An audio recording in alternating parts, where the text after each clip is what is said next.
ലോക ഫുട്ബോളിന്റെ കണ്ണുകൾ ഇപ്പോൾ ഒരേ ഒരു വേദിയിലേക്കാണ് പതിഞ്ഞിരിക്കുന്നത്, ഫിഫ വേൾഡ് കപ്പ്. ഇത് വെറുമൊരു ടൂർണമെന്റ് അല്ല, മറിച്ച് ഒരു യുഗത്തിന്റെ അവസാന അധ്യായത്തിന് തിരശീല വീഴുന്ന ടൂർണമെന്റ് ആണ്. കഴിഞ്ഞ 2 പതിറ്റാണ്ടിലേറെയായി ലോക ഫുട്ബോളിനെ നിയന്ത്രിച്ചിരുന്ന ചില ഇതിഹാസ താരങ്ങൾ അവസാനമായി ലോകകപ്പ് വേദിയിൽ ഇറങ്ങാൻ ഒരുങ്ങുകയാണ്.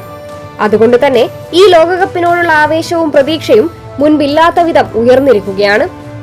Lionel Messi, Cristiano Ronaldo, Neymar junior, ലോക ഫുട്ബോളിന്റെ ചരിത്രത്തിൽ സുവർണാക്ഷരങ്ങളിൽ എഴുതപ്പെട്ട പേരുകൾ. ഇവരുടെ മത്സരങ്ങൾ കാണാനായി രാത്രികളിൽ ഉറക്കമൊഴിഞ്ഞും ആയിരക്കണക്കിന് കിലോമീറ്ററുകൾ സഞ്ചരിച്ചും കോടിക്കണക്കിന് ആരാധകർ ഇന്നും ലോകത്തിന്റെ പല കോണുകളിലുമുണ്ട്.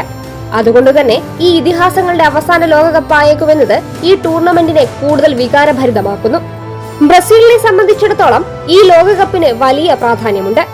ലോക ഫുട്ബോളിലെ ഏറ്റവും കൂടുതൽ തവണ കിരീട ജേതാക്കളായ ടീം എന്ന വിശേഷണമുണ്ടെങ്കിലും 2002 അവസാനമായി ലോകകപ്പ് കിരീടം നേടിയതിനു ശേഷം അവർക്ക് ആ നേട്ടം ആവർത്തിക്കാൻ കഴിഞ്ഞില്ല.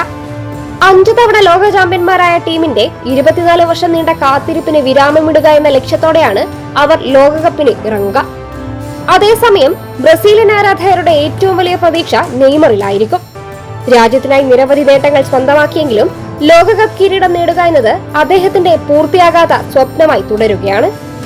ഫുട്ബോളിന്റെ ചരിത്രത്തിലെ ഏറ്റവും പ്രതിഭാശാലികളായ താരങ്ങളിൽ ഒരാളാണ് നെയ്മർ ജൂനിയർ. ബ്രസീലിന്റെ മഞ്ഞ ജേഴ്സി അണിഞ്ഞ് ലോകത്തെ വിസ്മയിപ്പിച്ച ഈ താരം തന്റെ അവസാന ലോകകപ്പിലേക്ക് എത്തുമ്പോൾ ആരാധകരുടെ മനസ്സിൽ ഒരുപാട് ഓർമ്മകളും വികാരങ്ങളും നിറയുകയാണ്. 2010കളിൽ ഫുട്ബോളിന്റെ ഭാവി രാജാവായി വിശേഷിപ്പിക്കപ്പെട്ട നെയ്മർ സാന്റോസിൽ നിന്നാണ് ലോകശ്രദ്ധ നേടിയത്. പെലെയ്ക്ക് ശേഷം ബ്രസീലിന് ലഭിച്ച ഏറ്റവും മഹാന്മാരായ താരങ്ങളിൽ ഒരാളെന്നാണ് പലരും അദ്ദേഹത്തെ വിശേഷിപ്പിച്ചിരുന്നത്. ലോകകപ്പ് വേദിയിൽ നെയ്മറുടെ യാത്ര പ്രതീക്ഷകളും നിരാശകളും നിറഞ്ഞതായിരുന്നു. 2014 സ്വന്തം നാട്ടിൽ നടന്ന ലോകകപ്പിൽ 4 ഗോളുകളുമായി ബ്രസീലിന്റെ കിരീട സ്വപ്നങ്ങൾക്ക് ചിറകു നൽകിയെങ്കിലും ക്വാർട്ടർ ഫൈനലിലെ ഗുരുതര പരിക്ക് അദ്ദേഹത്തിന്റെ ടൂർണമെന്റ് അവസാനിപ്പിച്ചു. 2018 2 ഗോളുകളും 2 അസിസ്റ്റുമായി വീണ്ടും തിളങ്ങിയെങ്കിലും ബെൽജിയത്തിനെതിരായ തോൽവിയോടെ ബ്രസീലിന്റെ യാത്ര അവസാനിച്ചു. 2022 ക്രൊയേഷ്യക്കെതിരായ ക്വാർട്ടർ ഫൈനലിൽ നിർണായക ഗോൾ നേടി ടീമിനെ സെമിയിലേക്ക് നയിക്കുമെന്ന് തോന്നിച്ചെങ്കിലും പെനാൽറ്റി ഷൂട്ടൌട്ടിലെ തോൽവി ആ സ്വപ്നവും തകർത്തു.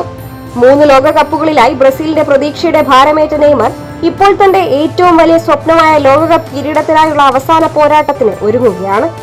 1985 ഫെബ്രുവരി 5 പോർച്ചുഗലിലെ മെഡൈറയിൽ ജനിച്ച ക്രിസ്ത്യാനോ റൊണാൾഡോ തന്റെ കഠിനാധ്വാനവും ആത്മവിശ്വാസവും കൊണ്ട് ലോക ഫുട്ബോളിന്റെ നെറുകയിലെത്തി. സ്പോർട്ടിംഗ് ലിസ്ബണിൽ നിന്ന് ആരംഭിച്ച യാത്ര Manchester United, Real Madrid, Juventus തുടങ്ങി ലോകത്തിലെ ഏറ്റവും വലിയ ക്ലബ്ബുകളിലൂടെ ചരിത്രം രചിച്ചു. ലോകകപ്പിൽ കിരീടം നേടാൻ കഴിഞ്ഞിട്ടില്ലെങ്കിലും 5 വ്യത്യസ്ത ലോകകപ്പുകളിൽ ഗോൾ നേടിയ ആദ്യ പുരുഷ ഫുട്ബോൾ താരമെന്ന അപൂർവ റെക്കോർഡ് റൊണാൾഡോയുടെ പേരിലാണ്. അന്താരാഷ്ട്ര ഫുട്ബോളിൽ ഏറ്റവും കൂടുതൽ ഗോളുകൾ നേടിയ താരങ്ങളിൽ ഒരാളായ അദ്ദേഹം വർഷങ്ങളോളം സ്ഥിരതയാർന്ന പ്രകടനങ്ങളിലൂടെ ആരാധകരുടെ ഹൃദയം കീഴടക്കി. യൂറോപ്യൻ ഫുട്ബോളിൽ ശക്തരായിരുന്നിട്ടും ഇതുവരെ ഒരു ലോകകപ്പ് കിരീടം സ്വന്തമാക്കാൻ പോർച്ചുഗലിന് കഴിഞ്ഞിട്ടില്ല. അതുകൊണ്ട് തന്നെ ഈ ലോകകപ്പ് പോർച്ചുഗലിന് ചരിത്രം സൃഷ്ടിക്കാനുള്ള ഏറ്റവും വലിയ അവസരമായിരിക്കും. ഇതോടൊപ്പം ക്രിസ്ത്യാനോ റൊണാൾഡോയുടെ അവസാന ലോകകപ്പ് ആയതിനാൽ തന്നെ പോർച്ചുഗലിന് ഇതൊരു സാധാരണ ടൂർണമെന്റ് അല്ല, മറിച്ച് ചരിത്രം കുറിക്കാനുള്ള അവസരം കൂടിയാണ്. വെറും 18ാം വയസ്സിൽ ലോകകപ്പ് വേദിയിലെത്തിയ മെസ്സി തന്റെ രാജ്യമായ അർജന്റീനയ്ക്കായി 5 ലോകകപ്പുകളിൽ കളിച്ച അപൂർവ താരമാണ്. 2006 മുതൽ 2022 വരെ 5 ലോകകപ്പുകളിൽ അർജന്റീനയെ പ്രതിനിധീകരിച്ച അദ്ദേഹം 2014 ടീമിനെ ഫൈനലിൽ എത്തിച്ചെങ്കിലും കിരീടം നഷ്ടമായി. എന്നാൽ 2022 ഖത്തർ ലോകകപ്പിൽ 7 ഗോളുകളും 3 അസിസ്റ്റുകളുമായി അർജന്റീനയെ ലോക ചാമ്പ്യന്മാരാക്കി ഫൈനലിൽ ഫ്രാൻസിനെതിരെ 2 ഗോളുകളും നേടി ചരിത്രം സൃഷ്ടിച്ചു. 8 ബാലൻ ഡി ഓർ പുരസ്കാരങ്ങൾ, കോപ്പ അമേരിക്ക കിരീടം, ചാമ്പ്യൻസ് ലീഗ് വിജയങ്ങൾ തുടങ്ങി നിരവധി നേട്ടങ്ങൾ സ്വന്തമാക്കിയ മെസ്സിയുടെ കരിയറിലെ ഏറ്റവും വലിയ നിമിഷം ലോകകപ്പ് ഉയർത്തിയ ആ ദിവസം തന്നെയായിരുന്നു. അതോടെ അദ്ദേഹം ഒരു മികച്ച താരത്തിൽ നിന്ന് അനശ്വര ഇതിഹാസമായി മാറി. നെയ്മർ ബ്രസീലിന്റെ കാത്തിരിപ്പിന് വിരാമമിടുമോ? റൊണാൾഡോ പോർച്ചുഗലിന് ആദ്യ കപ്പ് സമ്മാനിക്കുമോ? മെസ്സിക്ക് കിരീടം നിലനിർത്താൻ സാധിക്കുമോ? ഈ ചോദ്യങ്ങൾക്കുള്ള ഉത്തരമാണ് ലോകം കാത്തിരിക്കുന്നത്. ഫുട്ബോളിന്റെ ഏറ്റവും വലിയ പോരാട്ടത്തിനൊടുവിൽ ആരാകും ഇത്തവണ കിരീടത്തിൽ മുത്തമിടുക? കാത്തിരുന്ന് കാണാം.